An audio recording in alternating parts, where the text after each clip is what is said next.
ओवैसी साहब का हैदराबाद में उनका अपना एक वजूद है, वो अपना वजूद वहाँ पर कायम रखें जी। उत्तर प्रदेश में आने से काफ़ी वो नुकसान देंगे समाजवादी पार्टी को भी और यहाँ इंडियन महागठबंधन को भी। अच्छा, इसका तो नाम का विकास है, जिंदम लूटन ब्लाट है। सरकार जब इसकी साइकिल की आएगी जब भी कुछ ना कुछ होगा। अभी यहाँ पे उत्तर प्रदेश में इनका कोई काम नहीं है। ओवैसी साहब का। हाँ, अच्छा। क्योंकि यहाँ पे इतनी वो नहीं है, सब एक जगह मामला हो जाए मामला। हाँ।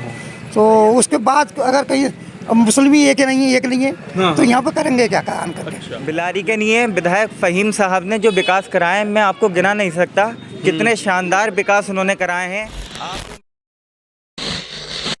फैज़ान फारूकी नाम है मेरा और आप देख रहे हैं द पब्लिक व्यू। यह है विधानसभा बिलारी। यहाँ से समाजवादी पार्टी के फ़हीम इरफान विधायक हैं जो तीसरी बार विधायक हैं। आपने अभी उनका इंटरव्यू भी देखा होगा हमारे चैनल पे। और अब हम आम जनता के बीच आ गए हैं कि आम जनता उनके काम से कितना खुश है। 2027 में किसको विधायक देखना चाहती है और किसको देखना चाहती है उत्तर प्रदेश के मुख्यमंत्री के रूप में मौजूदा सरकार से कितने खुश हैं। हाँ जी भैया, क्या नाम आपका? मेरा नाम कलीम नूरी है। कलीम नूरी साहब, आप ये बताइए, सर ठंड में रहेंगे, आप ये बताइए कि बिलारी है, फ़हीम इरफान साहब यहाँ से विधायक हैं, किस तरह से देखते हैं उनके काम को और कितना संतुष्ट हैं उनके काम से? क्या बदलाव चाहते हैं आप उत्तर प्रदेश की सरकार में? देखिए, मैं सबसे पहले आपका चैनल का बहुत बहुत शुक्रगुजार हूं कि आप आए और माननीय विधायक फ़हीम साहब के बारे में आप आम जनता से जानने की कोशिश कर रहे हैं कि उनके बारे में, हम सबके बारे में जानने की कोशिश कर रहे हैं। मैं बता रहा हूं, वही बता रहा हूं कि किसने क्या विकास कराया बिलारी में, खास करके भाजपा की सरकार में सपा एमएलए होने के बाद यहाँ पर क्या विकास हुआ। तो मैं आपको बता देना चाहता हूँ, 2012 में हमारी विधानसभा सबसे पहले बिलारी बनी जी। उसमें मरहूम विधायक जनाब हाजी मोहम्मद इरफान साहब बिलारी से विधायक बने। विधायक बनने के बाद बिलारी में इस तरीके का विकास हुआ कि अब तक शायद ही विकास कोई विधायक यहाँ नहीं कराया पाया था, क्योंकि नई विधानसभा थी, काम बहुत ज़्यादा आया, उसी थ्रू विकास भी बहुत ज़्यादा हुआ। उसके बाद एक हादसे में विधायक जी हम सबको छोड़कर इस दुनिया फ़ानी से रुखसत हो गए थे। माननीय अखिलेश यादव जी ने विधायक मोहम्मद फ़हीम इरफान साहब को उपचुनाव के लिए कहा। वो बिलारी की आवाम के कहने पर चुनाव लड़ने के लिए राजी हुए और बिलारी की आवाम ने इतनी मोहब्बत से उन्हें वोट दिया, इतने सम्मान से उन्हें उनके हक में वोट दिया कि वो बिलारी से विधायक बने। ये डिटेल्स पता है? बोला आप ये बताइए, जो बिलारी के मुद्दे हैं उनके बारे में बात करिए आप, ये डिटेल। बिलारी के लिए विधायक फ़हीम साहब ने जो विकास कराए मैं आपको गिना नहीं सकता, कितने शानदार विकास उन्होंने कराए हैं। आप मील रोड पर चले जाइए, वहाँ किसानों को बहुत समस्या होती थी, गन्ने की ट्राली से जाम लग जाता था, वहाँ हमने पुल बनवाने का काम किया। बिलारी में एक पानी की बहुत बड़ी समस्या थी, यहाँ पर जगह जगह हमने वाटर टैंक बनवाने के काम किए विधायक जी ने। यहाँ की सड़कों में बहुत दिक्कत थी, सड़कों में जरा सा बारिश से पानी भर जाता था, जल भराव हो जाता था। मैं पूरी विधानसभा की बात कर रहा हूँ, नगर बिलारी की नहीं। विधायक जी ने लगभग 90% उन सड़कों को बनवाने का काम किया है। विधायक जी की अगर बात करें तो यहाँ गंगा जमुना तहजीब का एक पहली विधानसभा उत्तर प्रदेश की ऐसी है आज की तारीख में, जहाँ सरकार कुछ भी फैसला करे, लेकिन यहाँ की गंगा जमुना तहजीब सरकार के कामों को किस तरह से देखते हैं जो मौजूदा उत्तर प्रदेश सरकार है, भाजपा सरकार? देखिए, सरकार का जो काम है वो कोई इतना खास नहीं है, वो स्पेशल एक जाति को देख करके काम करती है। अच्छा। लेकिन हमारी विधानसभा में ऐसा कुछ नहीं है। हमारे विधायक जी के पास किसी भी जाति या किसी भी धर्म के लोग पहुंच जाएं, उनका काम 110% होना अनिवार्य है।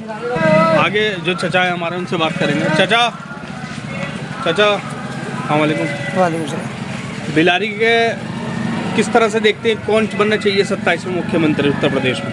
और बिलारी में विधायक जी जो हैं, जो मौजूदा विधायक हैं फ़हीम इरफान साहब, उनके काम को किस तरह से देखते हैं? बिलारी के हिसाब से तो साहब जो भी है इस वक्त केंद्र सरकार के ऊपर डिपेंड कर रहे हैं इस वक्त तो। अच्छा, केंद्र सरकार बदलनी चाहिए। केंद्र सरकार नहीं, अभी तो चुनाव, वो तो 2024 है, अभी हाँ। चुनाव में टाइम है। हाँ। इस वक्त जो चल रही है 2027 की तैयारी चल रही है यूपी चुनाव की, इसमें योगी जी जो है उत्तर प्रदेश के मुख्यमंत्री हैं। हाँ। तो क्या आपको लगता है योगी जी के काम अच्छे हैं या बदलना चाहिए मुख्यमंत्री? बदलना चाहिए। बदलना चाहिए। किसको बनना चाहिए मुख्यमंत्री? अब आने वाला टाइम बताएगा, जैसे ही होगा कोई कंडीशन बनेगी। अच्छा, अभी क्या है? एक बात बताइए, आप माशाल्लाह तजुर्बेकार लग रहे हैं मुझे। ये जो MIM के नेता हैं असदुद्दीन ओवैसी, ये कैसे आदमी लगते हैं आपको? मतलब वो अपने इलाके में सही है। अच्छा, उनको उत्तर प्रदेश में आना चाहिए या नहीं? देखिए, अभी यहाँ पे उत्तर प्रदेश में इनका कोई काम नहीं है, ओवैसी साहब का। हाँ। अच्छा, क्योंकि यहाँ पे इतनी वो नहीं है, सब एक जगह मामला हो जाए मामला। हाँ।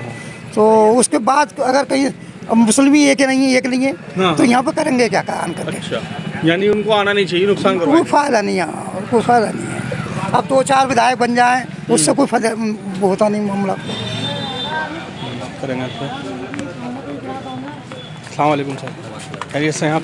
अल्हम्दुलिल्लाह। ये बिलारी विधानसभा है, बिलारी विधानसभा में जो फ़हीम इरफान यहाँ के विधायक हैं, उनके काम को किस तरह से देखते हैं? और अगर उत्तर प्रदेश की बात करें तो जो मौजूदा सरकार है योगी आदित्यनाथ जी की, तो उसको बदलता हुआ देखना चाहते हैं? और अगर ऐसा है तो आप किस नए चेहरों को देखना चाहेंगे? बिल्कुल बदल हुआ देना चाहते हैं हम भी। क्या वजह है, क्या देखना? अरे योगी तो सब लूटम लाट है, जिंदा लूटम लाट हो रही है योगी के राज में। अच्छा, और क्या? वो क्या है, सबका साथ सबका विकास विकास कर रहे तो हैं? नाम का विकास है बस। अच्छा, उसका तो नाम का विकास है, जिंदम लूटम लाट है। सरकार जब इसकी साइकिल की आएगी जब कुछ ना कुछ होगा। साइकिल की सरकार की? और क्या, क्यों? वो यूं ही कि उसी में और राहत ऑप्शन- मिलेगी कुछ। ऑप्शन भी तो अच्छा। ये जो ओवैसी साहब रुक कर रहे हैं उत्तर प्रदेश का भी कमल लगता अब वो जो कर रहे हैं वो अपने लिए सही कर रहे हैं सब लोग। अब उनका आना क्या आपको लगता है नुकसान देगा या फायदेमंद होगा मुसलमानों के लिए? भाई इस बवाल से तो हटाया जाए कम से कम। अच्छा। इस बीजेपी से हटा जाए बस। बीजेपी को हटाना है? बीजेपी को हटाना है भाई, कोई भी आए कोई तो काम करे, अच्छा, इस मुसीबत से बचे, कम से कम सबकी अखिलेश जान यादव बंदे को में मुख्यमंत्री बनता हुआ देखना चाहते हैं। अच्छी बात है, बहुत अच्छी बात है ये तो। जहारुद्दीन, जी हाफिज मज़ारुद्दीन। हाफिज जी बताइए, क्या देखना चाहते हैं आप उत्तर प्रदेश में बदलाव देखना? समाजवादी पार्टी आनी चाहिए। समाजवादी पार्टी, क्या वजह है समाजवादी पार्टी? वही ज़्यादातर जो है कि हिंदू मुस्लिम बहुत हो रही है इसमें, जी, समझे। अब एकता का माहौल देखना चाहते हैं हम लोग। एकता आनी चाहिए, अब एकता आनी चाहिए बस प्रदेश में। जी जी। प्रदेश में को विकास की तरफ जाना चाहिए। जी जी, क्या नाम है भाई आपका? मेरा नाम अनीस अहमद है। अनीस अहमद साहब बताइए। सरकार कोई सी भी हो, जी, फिलहाल गरीब आदमी के लिए सोच है। हाँ, वही मेरी ये नज़र बात में सही बहुत है। बड़ी सरकार है। जी। और यहाँ गन्ना समिति पे यहाँ बेरोजगारी जो जी। है उसके लिए हम भी मारे फिर रहे हैं। हम भी फेरी फट्टा वाले, ना तो फेरी वाले के लिए कोई सरकार देखती जी। है और सारे में घूमता है बेचारा, शाम को आता है मायूस घर आ जाता है, कभी कमाया कभी नहीं कमाया। सरकार गरीब आदमी के लिए नहीं सोच पाती। गन्ना समिति पे 200-300 दुकानें बन जाएंगी पर सरकार की नज़र नहीं है।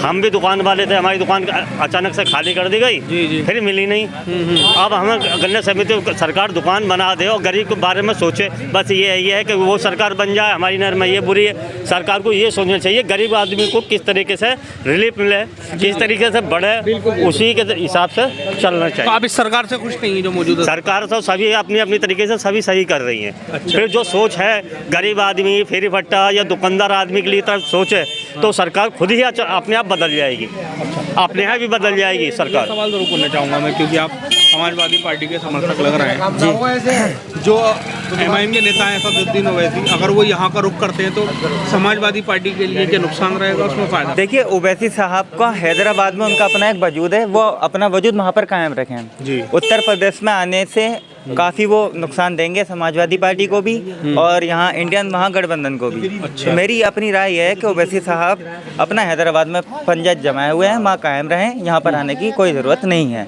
और मैं बात करूं विधायक साहब की, तो आपने देखा होगा उत्तर प्रदेश के अंदर जितनी भी विधानसभा की या लोकसभा की सीटें हैं, एक भी जनप्रतिनिधि ने SIR पर ज़मीनी तौर पर काम नहीं किया। विधायक फ़हीम इरफान ने गांव टू गांव और वोट टू वोट जा कर के बूथ पर काम किया, वो भी साइकिल से। SIR फॉर्म के बारे में उन्हें समझाया भी, उनके फॉर्म अपने पेन से फिल भी करे। तो ये सब जनप्रतिनिधि बिलारी को दोबारा नहीं मिलेगा। ये सब जनप्रतिनिधि बिलारी को दोबारा नहीं मिलेगा। बिलारी फिर से फ़हीम इरफान साहब को चुनने जा रही है और चौथी बार विधायक इंशाल्लाह फ़हीम इरफान साहब बिलारी से बनने जा रहे हैं और समाजवादी पार्टी और गठबंधन मिलकर सरकार भी बनाने 2027 में जा रहा है। अच्छा, ये बिल्कुल तय है। अच्छा, तो 2027 में सरकार बनवा रहे हैं? बिल्कुल इंशाल्लाह तय है। ये फैक्ट है? फैक्ट है, क्योंकि आप देख लें लोकसभा चुनाव में गठबंधन किस तरीके से इनके बराबर पर जाके पहुंच चुका है और हमारी कितनी लोकसभा की सीटें समाजवादी पार्टी की खुद की हैं, ये बात आप काफ़ी अच्छे से जानते हैं।